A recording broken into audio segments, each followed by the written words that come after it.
ক্রিকেটের যে কোনো ফরম্যাটেই বিশ্বের অন্যতম সেরা দল ভারত। বিশাল বাজার থাকায় দেশটির ক্রিকেটাররাও মহাতারকার মতো সম্মান ও সুযোগ পান। তবে তাদের সেই সুখের দিনের লাগাম টেনে ধরতে যাচ্ছে ভারতীয় ক্রিকেট বোর্ড। এরই মধ্যে ক্রিকেটারদের জন্য 10টি নির্দেশনা বেঁধে দিয়েছে সংস্থাটি। নির্দেশনা অমান্য করলে আইপিএল ও ঘরোয়া ক্রিকেট খেলতে বাধা দেওয়া, বেতন ভাতা থেকে টাকা কেটে নেওয়ার শাস্তিও হতে পারে বলে হুঁশিয়ারি দেওয়া হয়েছে ক্রিকেটারদের। হঠাৎ কেন বিসিসিআইয়ের এমন পরিবর্তন? নির্দেশনাগুলোই বা কী কী? এসব নিয়েই প্যাভিলিয়নের এই ভিডিও। সুযোগ সুবিধার দিক থেকে শীর্ষে থাকলেও নিউজিল্যান্ডের কাছে ঘরের মাঠে 3-0 ও অস্ট্রেলিয়ায় স্বাগতিকদের কাছে 3-1 ব্যবধানে হেরেছে ভারত। আর তাই রোহিত শর্মা, বিরাট কোহলিদের বিষয়ে এমন কঠোর অবস্থানে বিসিসিআই। চলুন জেনে নেওয়া যাক নির্দেশনাগুলো কী কী।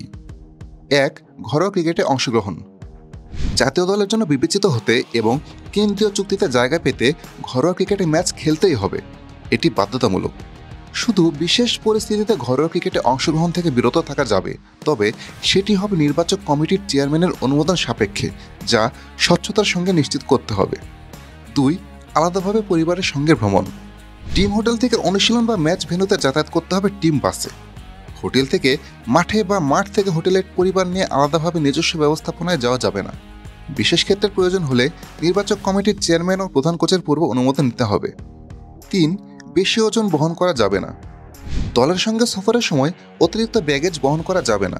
ব্যাগ ও ওজন নির্ধারিত পরিমাণের চেয়ে বেশি হলে সেটি সংশ্লিষ্ট খেলোয়াড়কে নিজের খরচে বহন করতে হবে, দল করবে না। 30 দিনের বেশি লম্বা সফরের ক্ষেত্রে একজন খেলোয়াড় 3টি সুটকেস ও 2টি কিট ব্যাগ অথবা সর্বোচ্চ 150 কেজি ওজনের ব্যাগ নিতে পারবেন। আর সফর 30 দিনের কম হলে ব্যাগেজ নেওয়া যাবে 4টি, ওজন 120 কেজির মধ্যে। 4. ব্যক্তিগত স্টাফে বাধ্যবাধকতা। ব্যক্তিগত স্টাফ যেমন ব্যবস্থাপক, রাঁধুনি, সহকারী নিরাপত্তা কর্মকর্তাদের সঙ্গে নেওয়া যাবে যদি বিসিসিআইয়ের সুস্পষ্ট অনুমোদন থাকে। এর মাধ্যমে দলের পরিচালন কার্যক্রমের সঙ্গে মানিয়ে নেওয়া নিশ্চিত করা হবে। 5. সেন্টার অফ এক্সিলেন্সে ব্যাগ পাঠানো। বেঙ্গালুরুতে অবস্থিত সেন্টার অফ এক্সিলেন্সে ক্রীড়া সামগ্রী ও ব্যক্তিগত জিনিসপত্র পাঠাতে হবে টিম ম্যানেজমেন্টের সঙ্গে সমন্বয় করে। আলাদাভাবে পাঠাতে চাইলে খরচ সংশ্লিষ্ট খেলোয়াড়কে বহন করতে হবে। 6. অনুশীলনে উপস্থিতি। প্রত্যেক খেলোয়াড়কে অনুশীলন সেশনের পুরোটা সময় দলের সঙ্গে থাকতে হবে।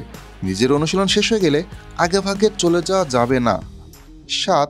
বাণিজ্যিক কার্যক্রমে বাধ্যবাধকতা। সিরিজ বা ট্যুর চলাকালে কোনো খেলোয়াড় ব্যক্তিগত বিজ্ঞাপন বা বাণিজ্যিক কার্যক্রমে অংশ নিতে পারবেন না।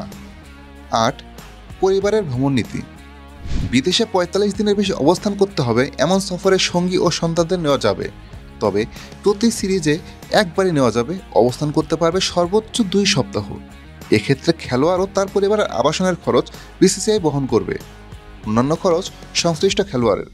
পরিবারের সদস্যরা কখন আসবেন সেটি কোচ, অধিনায়ক ও বোর্ডের মহাব্যবস্থাপকের সঙ্গে আগেই আলোচনা করে নিতে হবে। এর বাইরে ভিন্ন কোনো পরিস্থিতির ক্ষেত্রে সংশ্লিষ্টদের অনুমোদন থাকতে হবে। খরচও খেলোয়াড়কেই বহন করতে হবে। 9. বিসিসিআইয়ের অনুষ্ঠানে অংশগ্রহণ। বিসিসিআইয়ের অফিসিয়াল শুটিং, প্রচারণামূলক কার্যক্রম ও অন্যান্য আয়োজনে প্রত্যেক খেলোয়াড়কে অংশ নিতে হবে। 10. সফর সমাপ্তকরণ। কোনো ম্যাচ যদি নির্ধারিত সময়ের আগেও শেষ হয়ে যায়, সিরিজ বা ট্যুর শেষ হওয়া পর্যন্ত খেলোয়াড়দের দলের সঙ্গে অবস্থান করতে হবে। অন্য কোথাও চলে যাওয়া যাবে না। বিসিসিআই নির্দেশনায় বলা হয়েছে প্রত্যেক খেলোয়াড়কে এই নির্দেশনা কঠোরভাবে মানতে হবে। নির্দেশনা অমান্যে বিসিসিআই শাস্তিমূলক ব্যবস্থা গ্রহণ করতে পারবে। দলের ফল ভালো করতে অনেক বোর্ডই নানা রকম পদক্ষেপ নিয়ে থাকে।